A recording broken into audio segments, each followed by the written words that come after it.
Hi, this is Randy Finney with Right Side of the Chart, and this is a mid-session update for Friday, September 18th, 2020. And this is likely to be my last update for the day. I'm going to have to cut out of the office here in just a little bit. So maybe back later tonight if anything big happens between now and the close. But I wanted to do a quick update on, we'll keep it simple, just the broad markets. Really the Nasdaq 100, you guys have probably noticed, that's been my focus lately. I've actually stated that on quite a few occasions. I almost could care less what happens in the S&P 500, the Dow, or even the small caps right now, because it's all about big tech. They have, it's the impact that they have on the market, and they are components of the S&P 500 as well. I'm talking about the big FAANG stocks, Apple, Microsoft, Alphabet, all those, Amazon, all those big companies.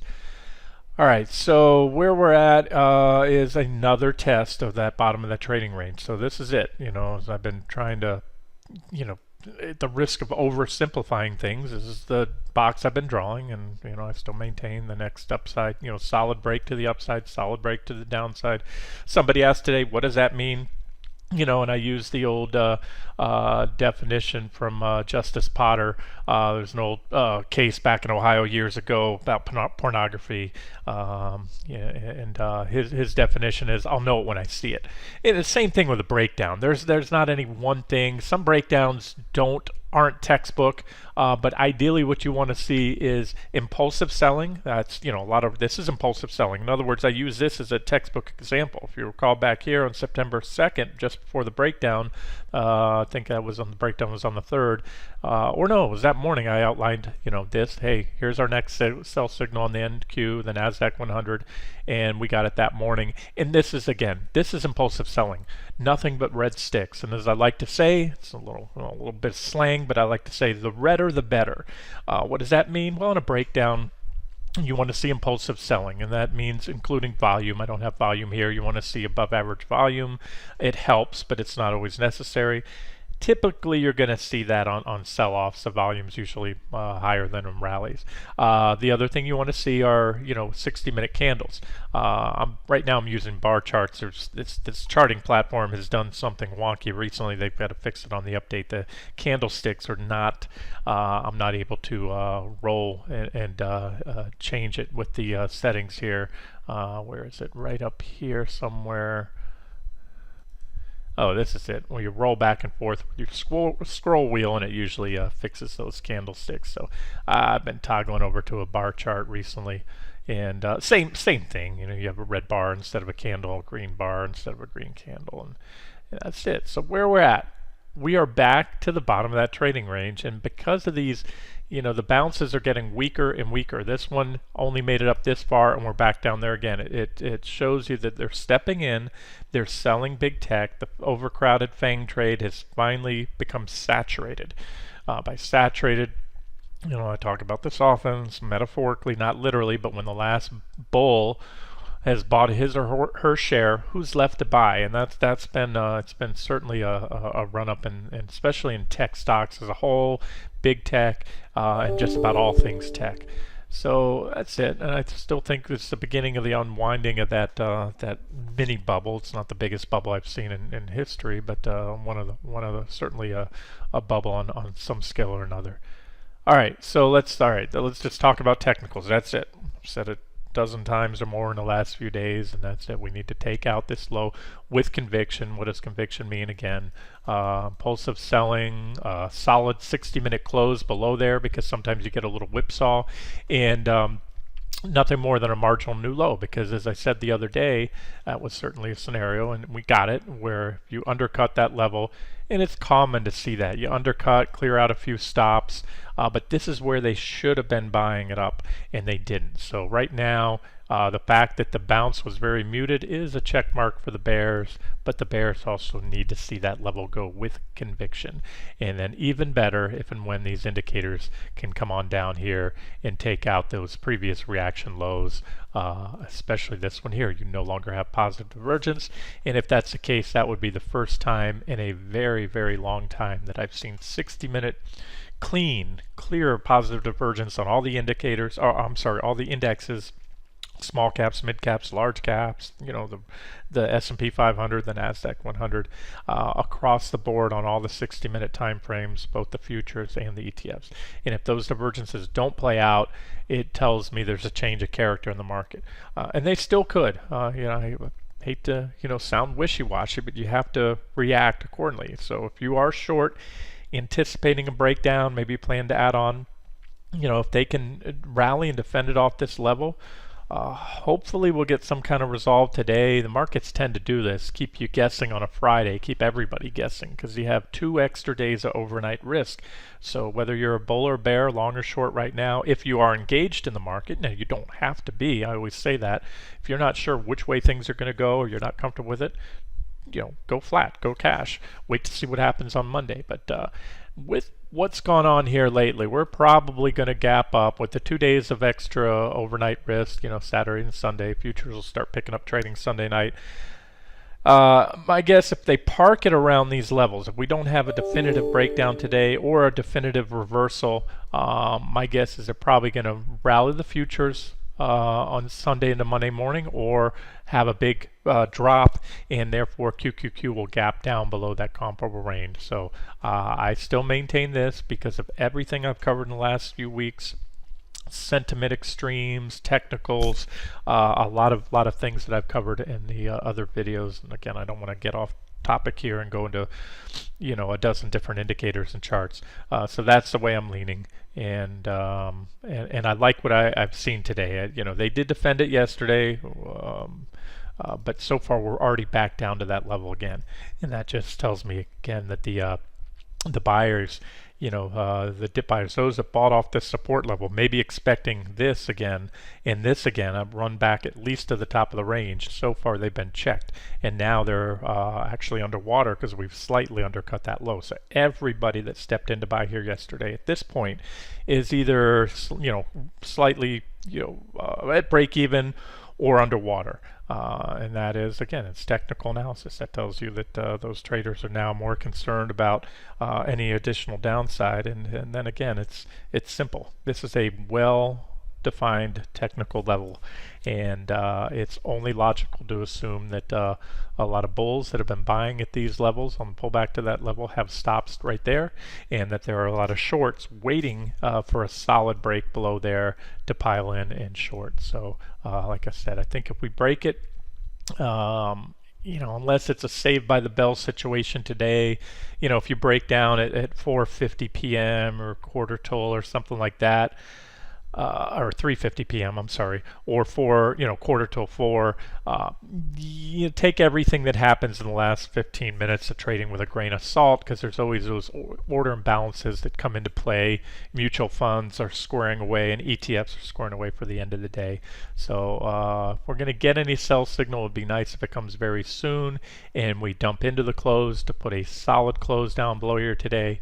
And if we can rally up, anything much more than that isn't going to change anything today. So we'd have to really take out level with conviction, and I don't see it happening right now with only less than just over 4 hours to go.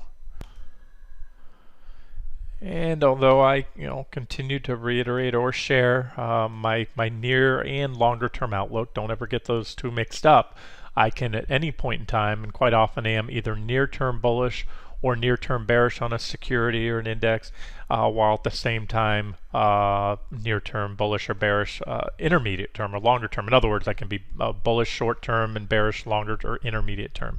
So right now, again, I would be remiss, and I've said it enough times lately, this is big, clean bullish divergence, and usually the stuff that rallies to new highs are made of the next leg up within a bull trend.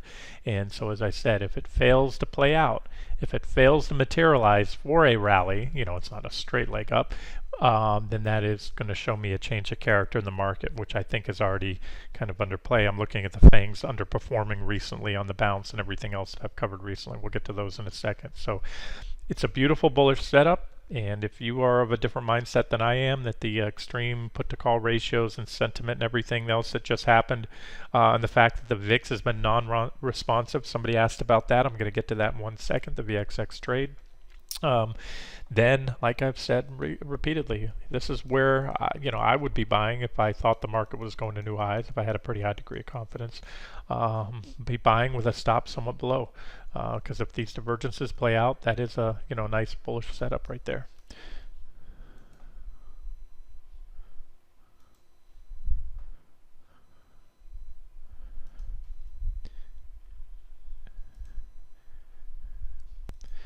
And before I get to the VIX, and then the next section we're going to cover here, just wanted to point out here's that PPO crossover. We're not going to have a solid cross unless there was a huge swoon down today, but you can see it appears almost imminent. We're crossing at this point in time. Whether we've actually crossed over or not, it doesn't matter if we're a hair above, hair below. You can pull the line up like this and say, well, we're pinching right on there. You can put up the histogram. That'll tell you there's a cross. So you can't even visually make it out there, but the histogram tells you have a red bar. That means that the blue line, the PPO line, is now just slightly below.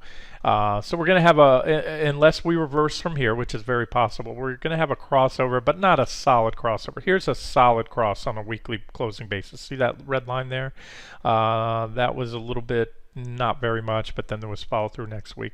But again, when you usually get down, when you have these big hills and then you start tapering off, you get the crossover. And you had a little whip back, but again, compressed price. Now we got to do this, pull this back down. And again, that was, correction 1, correction 2 there, big correction there to the March lows. And again, this is a trend indicator, and as I've covered before, these hills have they're not exactly equal, but you can kind of get the drift. These are the trends within a market. These are swing tradable trends, corrections and rallies, and they tend to last about, it's pretty equally spaced here. Corrections, this one was a pretty powerful but relatively swift one. This one back in the fourth quarter 2018 took a little bit longer, but you get the picture there. So just looking at that, and especially coming off, I like to see these big clean hills, not these little choppy smaller hills. I like the big red and green hills, and then after those usually come pretty decent trends. So we could be looking at something here with a bunch of red bars once we get the crossover and a downtrend there. And again, I would be remiss not to point out that sometimes it looks like a crossover is imminent, like it was right here. It appeared to be imminent, bearish PPO crossover, but boom, you bounced when you hit that line. So that's the thing. The zero line will often act as support and resistance. Sometimes those lines come and kiss. You know what, and either way, it meshes perfectly with this, everything that I'm talking about here. We either break down, they either come, the bulls can either step up and defend this support and do this and let it play out. And again, you guys know where I think my most bullish scenario has us going to backtest the trend line up here, if that is the case. And it would be a heck of a rally. You wouldn't want to ride that out short. Or we break down. So, the analysis kind of aligns. Yes, we can go up or down. That's, I hate to say that, and I've made it clear which way I think we're going. And it's not a complete binary scenario, meaning it's not 100% guaranteed that we either do this, run down another 8% or so to my next target zone here, 6 to 8%. I think it's 6% from where we're at now, or this. But chances are it's one of those two. And I would put it, I hate odds on this scenario. I don't like to put odds, but let's just say I would give it, we'll say, 45% chance we're going to do this, a 35% chance we're going to do this, leaving the remainder that we can just do something different, like chop around for a while in there. But again, so I do think one of these two scenarios is most likely. It's a big level. Everything I just showed you at the PPO crossover and everything else like that, we're either going to do this, and this would give us a solid cross on that PPO, especially into next week. The follow-up, those histogram bars are each week, so how we close next Friday will almost certainly, we should have a very good idea which way we're going by maybe early next week. But unfortunately today we're so close to that support and a few hours left in the trading day. I think they're going to keep us guessing. I don't think we're going to have any definitive resolution, meaning a solid breakdown, impulsive break with multiple candlestick closes, 60-minute candlesticks, or a solid rally up there. And if we do everything I went over recently, here's the levels you look for. First resistance is that gap around 274.90 or so. That was price resistance as well. And then, of course, the top of the trading range right here. So those are your levels to watch and trade off of if you're an active trader and you want to step in long here. Like I said, risk reward is good if you do a relatively tight stop to game a bounce like that. But if you're a swing trader, if you're a day trader, great. I don't know how much meat is on any bone on any trade, long or short, right now for a day trader. Plus, you're sitting at support. So TA 101 says you either go long at support, or if you think it's going to break down, you want to short, you have to wait for a break of the support level. So there's really, it's too early to, it's not objective to short right now. It is objective to go long with a stop somewhat below. And, if you're going to do that, at most, I'd probably look for a ramp up here into the close today, this top of this recent high right here, this cluster of candles like that. And if we get the breakdown, you can put a stop in place, but just remember, you're going to go home short, and anything's going to happen over the weekend. You could get a little another marginal new low here or not. All right, enough on that. You guys know my thoughts. You know where I think we're going. To me, I think it's worth it to take a mild short position home over the weekend, expecting and anticipating that breakdown. Because if you don't, and we gap down, let's just say we gap down 3% on Monday, you might not want to chase that gap. It's not going to be nearly as objective to short if you gap down 3%. Why? Well, here it is. Let me measure it out and show you why. From where we're at right now to the top, this is a target zone. It runs from about 254 to about 255.70. And that would be, the bottom of the zone is only about not even 6% below. So if we gap down 3%, you're already halfway there, and you're in what I call no man's land. And again, I'm just hypothetically, if we gap down 3% on Monday. No man's land is what I refer to in technical analysis when you're smack between support and resistance. So in this case, support below, resistance above.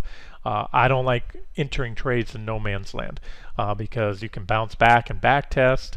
Can you do that? Yes, but it's hard to figure out where to place an objective stop. And on that too, if you were to short a 3% gap down and you're targeting this, well, you're only targeting now about another 3% or less downside from there. Again, just assuming that hypothetical scenario of a 3% gap down. So I find it a little bit easier having gone into the day with some short exposure. Same thing can happen. It can gap up, especially if you're trading QQQ. If you're in the futures, they're going to start trading Sunday night, and you can then set your stop loss orders. You can set them good to cancel. So if the Nasdaq 100 futures NQ, if they move up beyond your stop, whatever that is, and it's 3 in the morning, you don't have to be awake.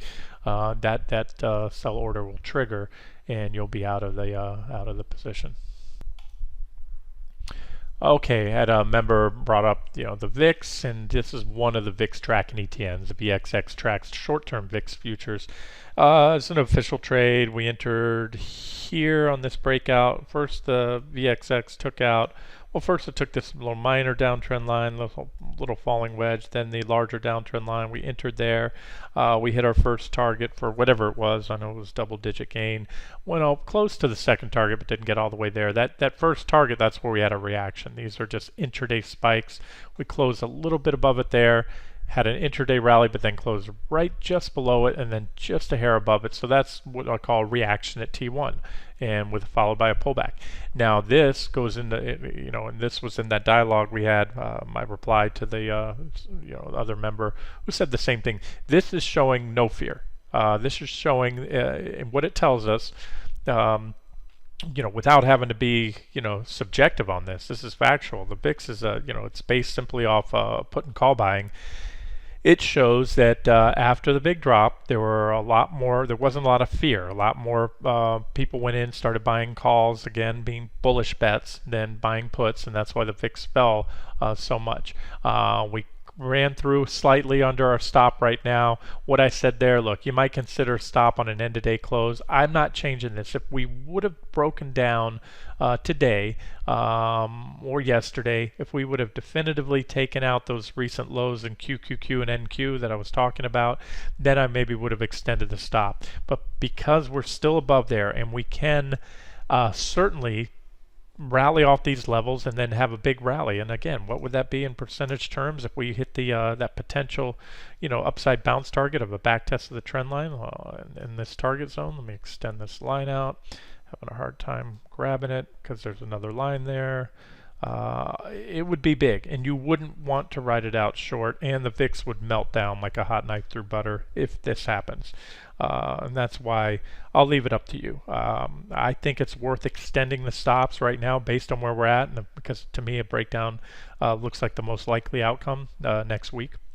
But if we get this, that would be a move of measured up as much as about 10% or so if we back tested that line about when I figure we might, if the bullish scenario plays out. Again, not my preferred scenario, but if that happens, VIX is most likely going to continue lower by quite a bit. So that's it. That's why I'll leave that up to you guys whether you want to extend the stop or not.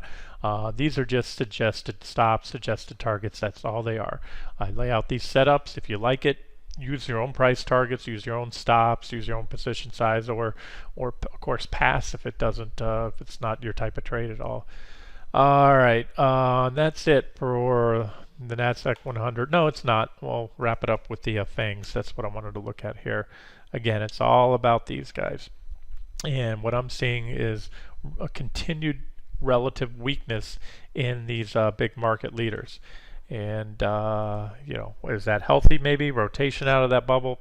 Well, depends. If we can see a lot of money moving into other sectors, and not the coal stocks, they're doing great right now, but that's not a sector that's moving the stock market or ever going to move the needle on the stock market.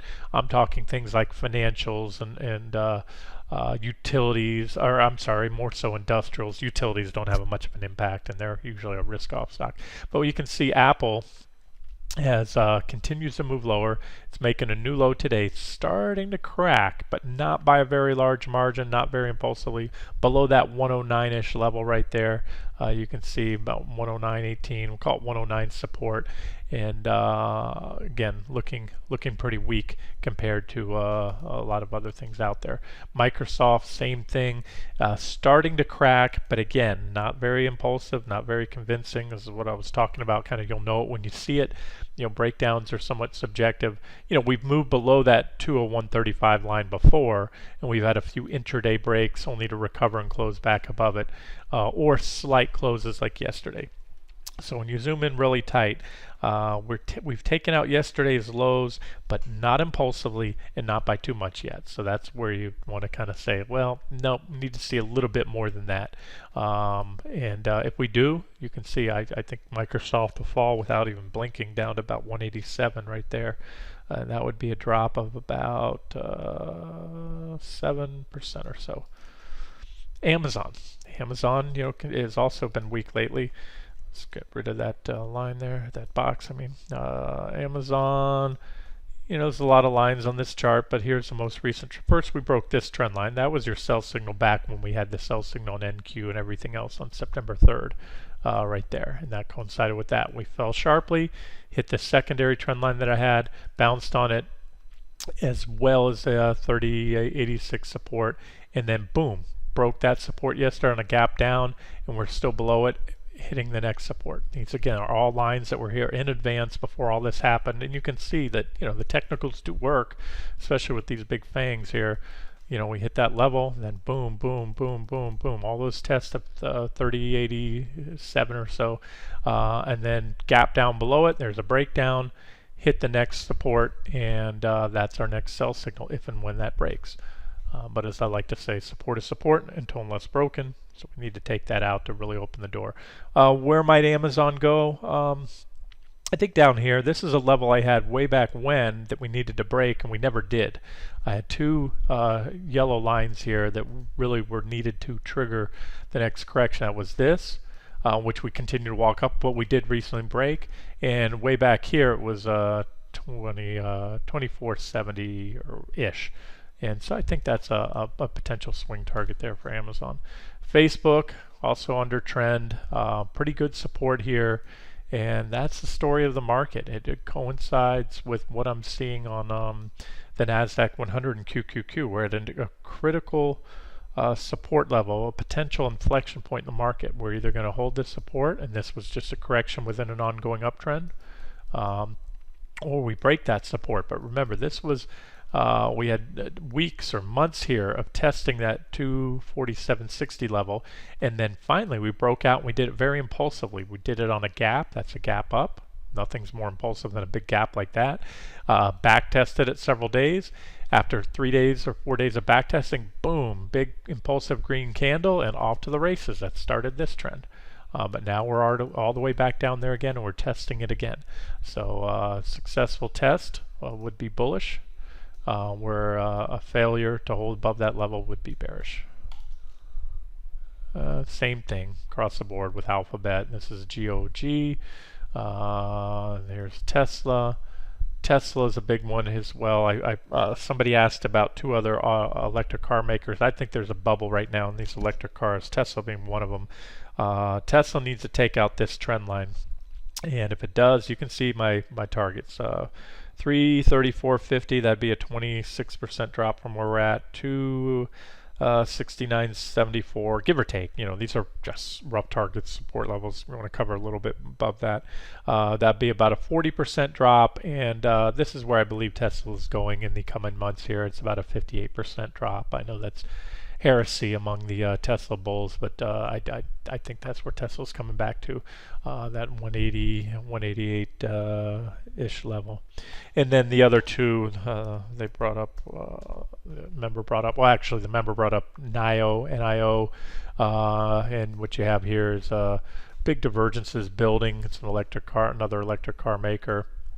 This one, you know, where I see it going, probably your first objective short entry. There might be a little bit of horizontal price support right here, but it would be a break of that level and that uptrend line right there.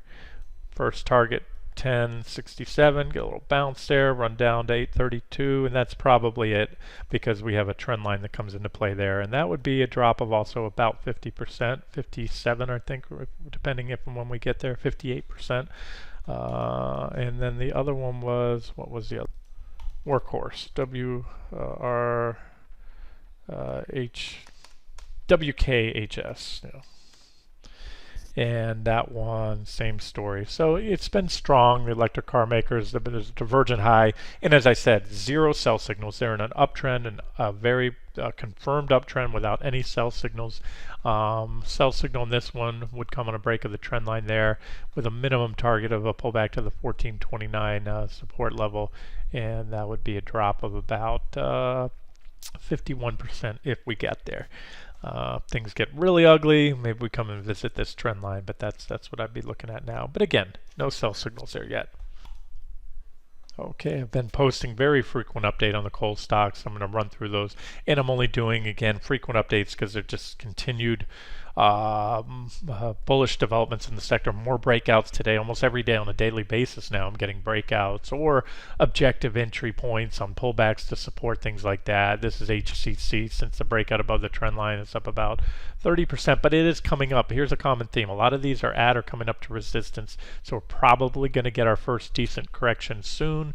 And at this point in time, you know, if you weren't interested in these back here, but you want to buy them now, yeah, do I think it goes up more? And it may not pull back till we get there. That would be and that is right now my final target in HCC, 23.21, but I wanted to point out 21.28 is resistance, and we're coming up to that now.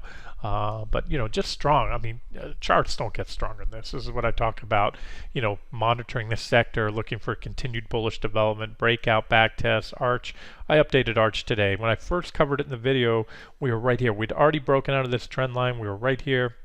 And I said your buy signal will come on a break of 35.07, and whatever, we're up over, well, what is that now? We exceeded the 50.63 target now at this point. And so this one in just a few weeks since first highlights up 50%. So this is where the easy money's been made. The stock market, yeah, we had that nice 11% drop in QQQ, but over just a little bit longer period of time, we've had a 51% run in this stock, and it's still going. Maximum target right now at this point in time, if we get there, is at 69.07. There's a trend line, but again, these are getting pretty extended at this point. Now, overbought can and often does become quite a bit more overbought, as I've covered in the past. When I highlighted these stocks as being bullish back in 2016, they ran most of them in triple digits. It was 100% plus before those rallies were over. So don't underestimate how far these things can go. At most, I'd be looking to book profits or tighten stops. Like I said today, there's nothing wrong with letting it run and setting stops below, but I would not care to short these at this time. However, if the stock market breaks the support levels I'm talking about, we get a swoon down next week or anytime soon, and it's a broad-based sell-off, even though this sector is not correlated with the stock market, it's not correlated with tech at all, you could see a broad-based sell-off. In other words, the traders that are trading these stocks right now, momentum traders are in there. If they start getting margin calls on their Tesla, because their Tesla and their QQQ or Apple's tanking, they may be forced to sell these. So the one thing I'll say is don't underestimate, just as a minute ago I said, don't underestimate how far and fast they can go. Don't underestimate how quick they can correct, and that's where you don't want to become complacent with your stops. When you're in a momentum trade like this, I like to trade coal stocks, shippers. Many times in the past on this site, we've hit the shipping stocks, and a lot of those are 100+% gains in very short order.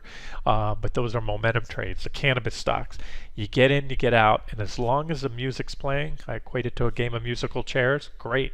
You just don't want to be the last guy or gal standing when the music stops, because they can do this. They can do this very fast. So as of now, the momentum's up. Zero signs of sell signal. In fact, if nothing else, I'm seeing more and more breakouts, continued bullish development. So I just wanted to kind of do an update there. Nothing yet on ARLP. It'll probably play a game of catch up, but it's not one of the stronger looking charts.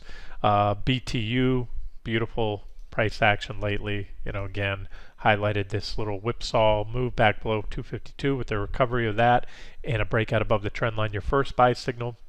Second buy signal came on a break of this trend line, and from there we're already up in just a couple weeks. We're up 50%. Coming up now on that first target, likely get a reaction. It's pretty good resistance, 441.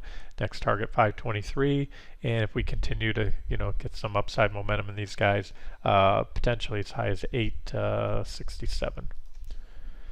SXC, this has been a great one too. We had the breakout right here highlighted, and I highlighted when we pulled back, we had a symmetrical triangle that was pulled back to double support in the intersecting downtrend line and the intersecting uptrend line. In other words, right to the apex of that triangle. And from there, if you stepped in and bought that objective entry when it was highlighted just a week ago, you're already, to today's highs, you've made 30+%. And again, you can see the targets on there. As of now, these are all, the uppermost lines are my maximum target if we continue to get some more upside. And again, I'm not seeing any signs of the momentum slowing at all. In fact, I'm seeing more and more breakouts today. NC, surprisingly, this one has not popped yet. If the others continue to go up, it most likely will, and it'll probably play a pretty good game of catch up. But we had almost, well, not even a whipsaw, because we never, a little slight back down there, but I think that line, that line's there at long-term support. So again, just want to see it pop here, and you want to see an impulsive break above, especially two green candles, follow through day, and that should take that one up all the way here at about 2487, assuming the momentum's in the sector. And that's the thing, if you only picked one of these, I don't like that. I like to diversify. I take a shotgun approach, sprinkle little bits in each one, add and deduct to those positions tactically. What does that mean? Well, for example, breakout, you add. If you hit here, you may want to take take some off the table, or especially if it rallied, went on through there, and then hit this next target that's even higher or stronger resistance. That's where you might take some off and then deploy those funds into another one of these stocks that has just started to break out. That's what I mean by kind of moving money around tactically. NRP breakout, took out the trend line, and then an 1194 level. So there's another one breaking out today.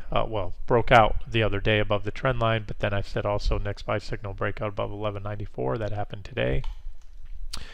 CEIX rallied right into after the divergent low. It's rallied so far about 43%, right into the 597 resistance level.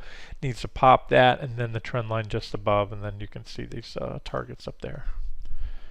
METC moving nice since a breakout. I gave you this one was inverse head and shoulders bottoming pattern with alternative necklines. You had a downward sloping neckline. If you view that one, you had a breakout and a back test. That was your objective entry right there, highlighted at the time, and that is up from that back test. It's up about 42%.